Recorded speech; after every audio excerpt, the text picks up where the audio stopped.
once again, it's Gabe Morales here with Gangsters, Cops, and Politicians. This month, we've been talking a lot about social justice and criminal justice reform. Please welcome Elijah Mercer to the show. How are you, sir? I'm good. I'm good. Thank you again for coming on the show here today.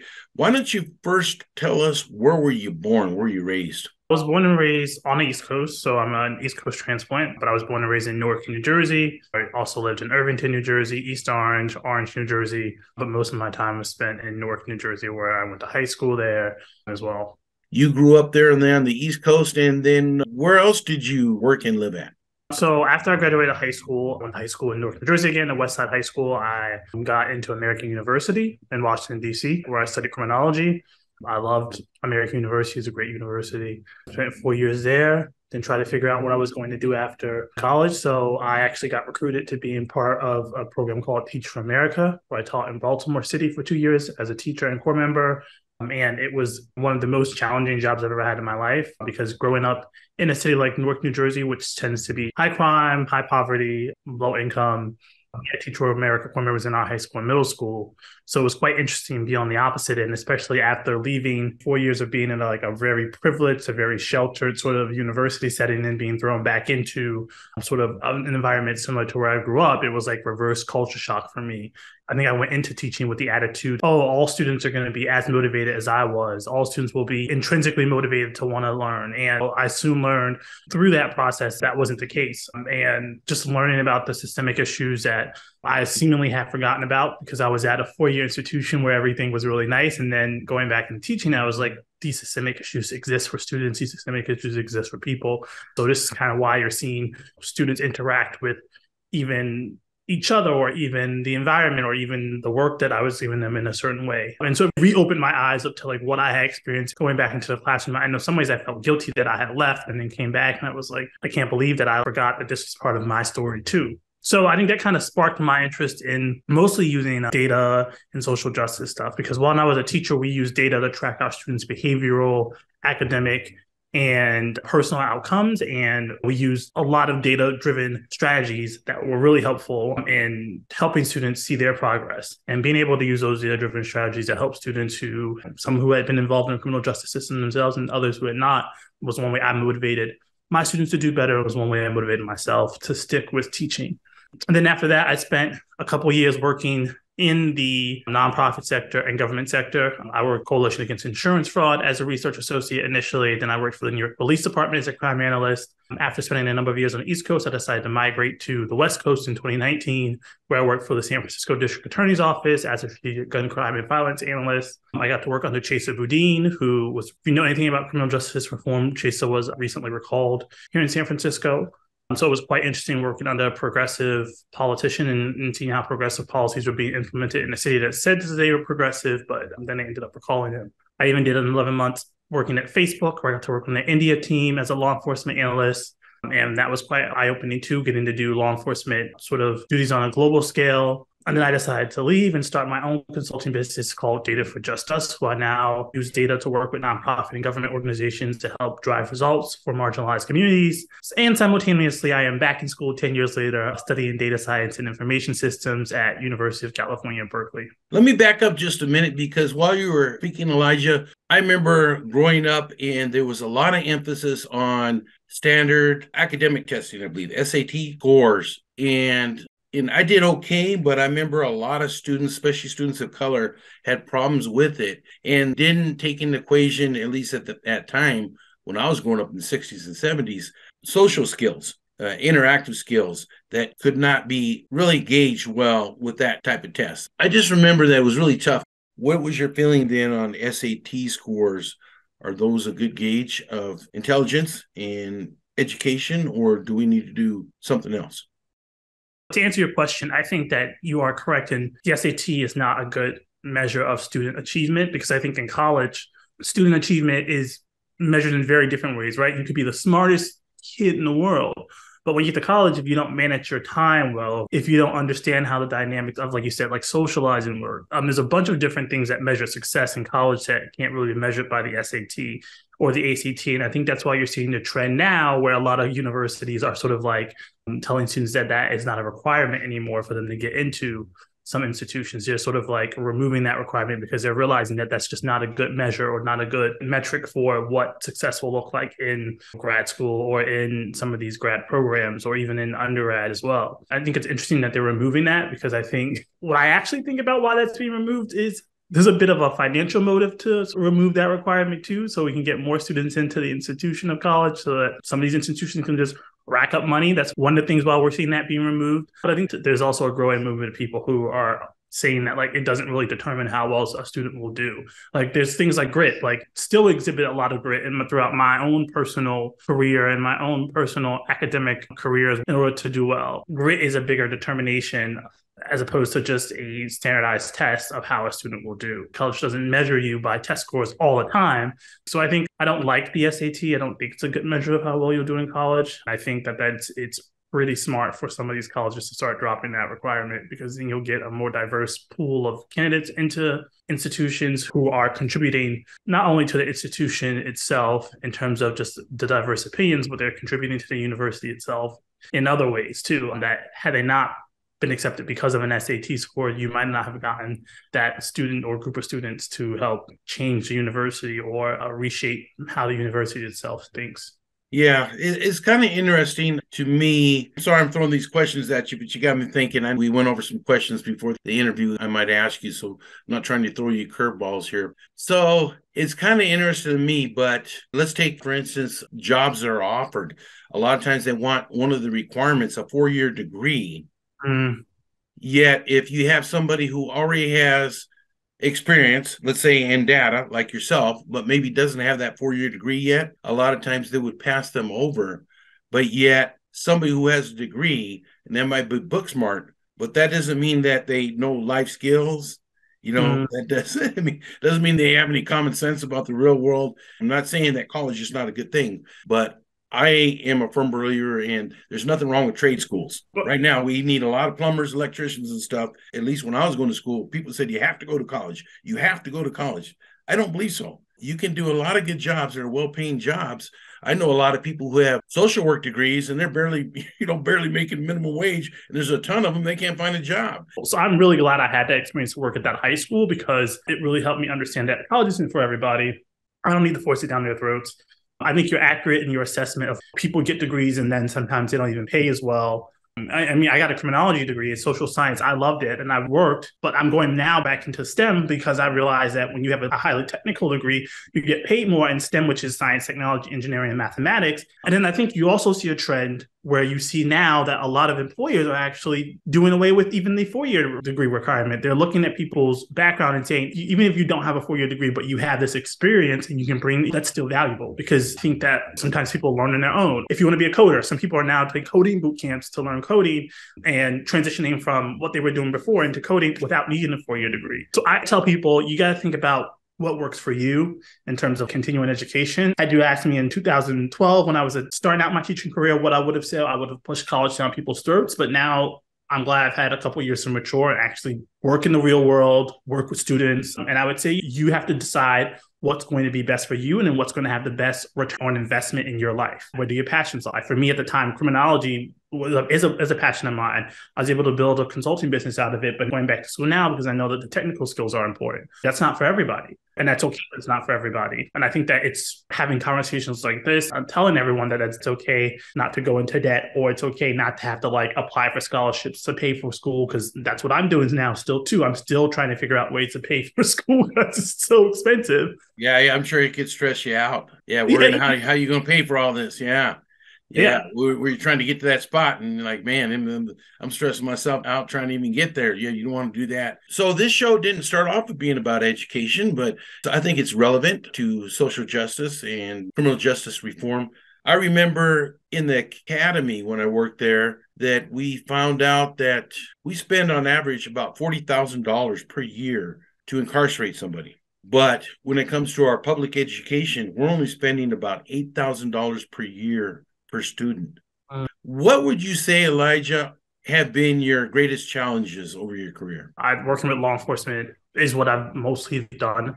Working with law enforcement and data and working in education a little bit. And, you started to touch on this sort of idea of the school to prison pipeline where you see more money sort of just being shoveled into the criminal justice system, but then like not invested into like communities of colors and lower income environments into education. I think some of the biggest challenges that I faced, one, working with law enforcement is very challenging in that you really, really have to know how to communicate because they come from one world and I was coming from another world, especially with my data background and them not having used data, especially at the NYPD, to fight crime. Even though I was hired as one of the first 100 crime analysts ever to work for the NYPD, there was still that communication barrier was very evident because the NYPD and law enforcement in general, they're used to doing things a number of ways. When you introduce data, technology, and all these other new methods into crime fighting, when they have been crime fighting and have been doing it in their ways for years, it was very difficult for them to conceptualize how data-driven strategies could be used to help fight crime.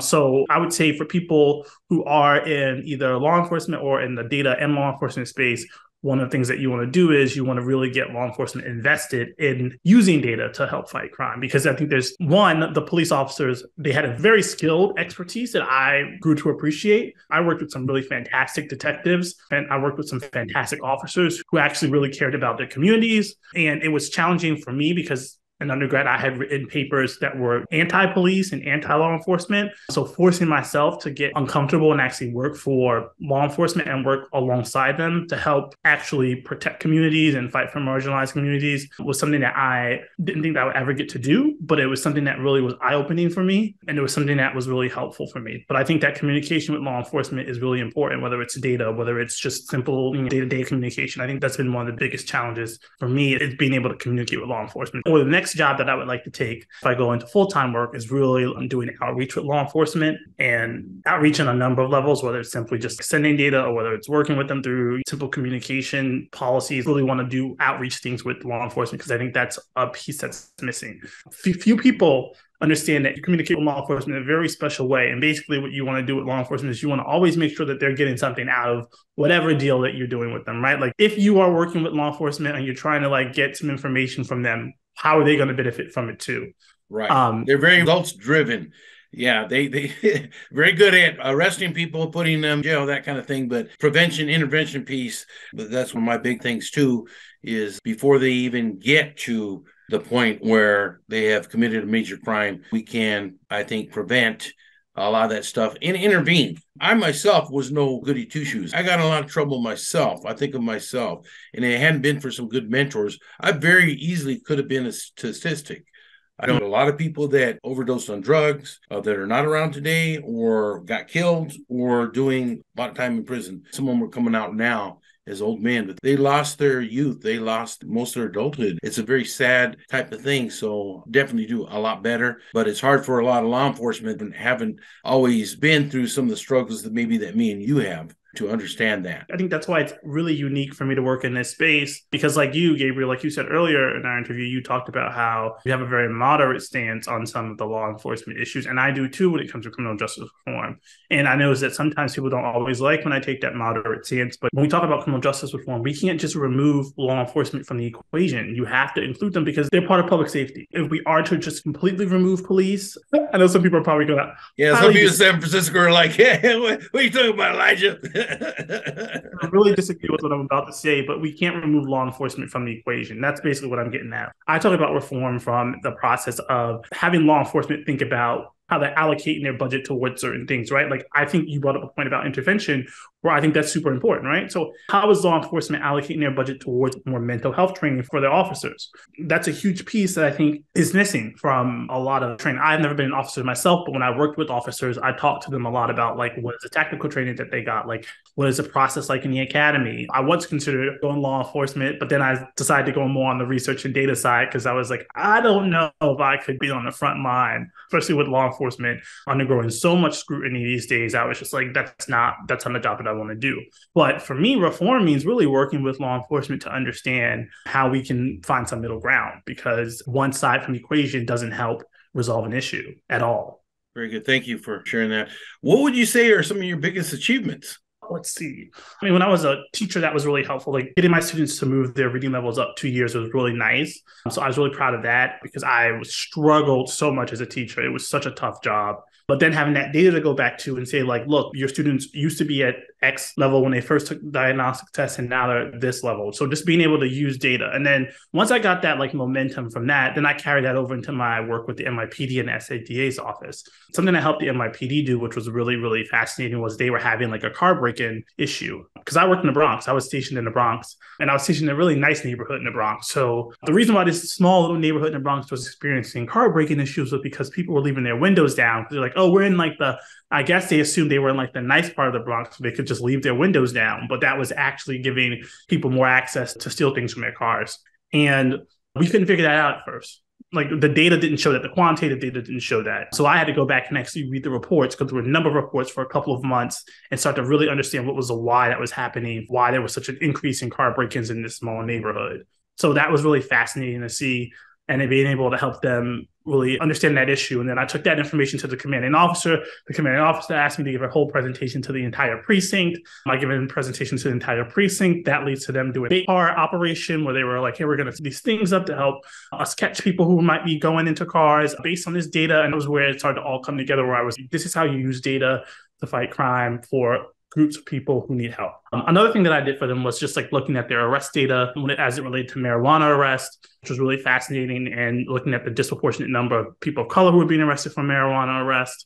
So I would say those were my two biggest accomplishments there. When I worked for the DA's office, one of the things that I was really proud of was helping just create a gun crime report with gun prosecution, showing where cases were in the DA's office, and then also showing crime stats from the police department, combining those into one report, and then using that as a way to communicate with both the DA's office and the PD about what's happening with gun crimes in San Francisco, and then creating that report every week, every month, and every quarter, and then sending that out and getting some communication back from law enforcement and having them say that they found it somewhat useful. Though I wish I would have gotten to do a lot more with that, because that position was only like a 2-year grant funded position. Though I wish I would have gotten to do a lot more strategic work with that. And that was something that I was really proud of. And then I think for me, that kind of all just led me to starting my consulting business, where I now work with organizations who use data to drive results in the way that I want to see.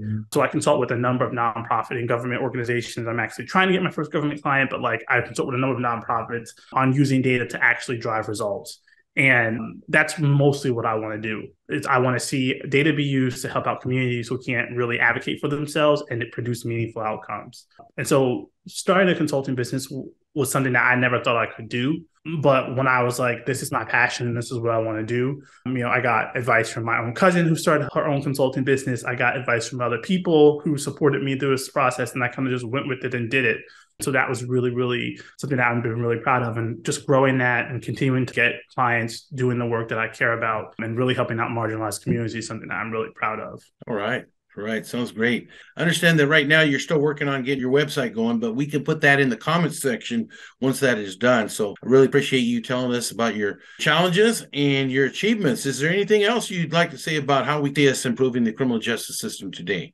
Collaboration. I think collaboration is super, super key, super important. I really need people to just put their political differences aside and really come together to want to resolve an issue. And I think that's what people really need to think about when it comes to criminal justice reform, is that I understand we all have our political leanings. They're all going to impact how we think about criminal justice reform. They're all going to bias how we think about criminal justice reform. But I think we need to just remember that what is the main goal that we're trying to accomplish? How do we make it work for each other? Even though it may not be a perfect solution, how do we make both of those things work? And then how do we make them maximize the benefits for the communities that we wish to serve?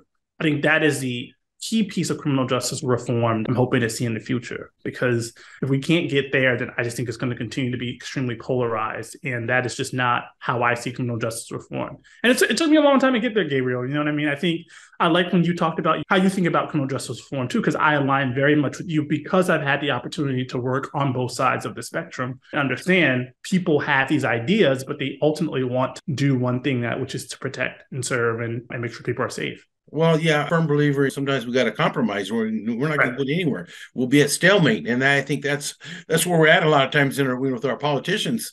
Everybody wants to have it their way, and compromise. Nobody gets everything they want, but everybody gets something they want, and the things that are most important to them. And that's really the only way I think we're going to move ahead in this country. So, thank you very much, Elijah, for sharing that with us, coming on the show. I really, really respect you, man, and the work you do, and I wish you the best of luck in the future. Likewise, Gabriel. Thank you so much for having me on, and thank you for your time. Okay, you take care.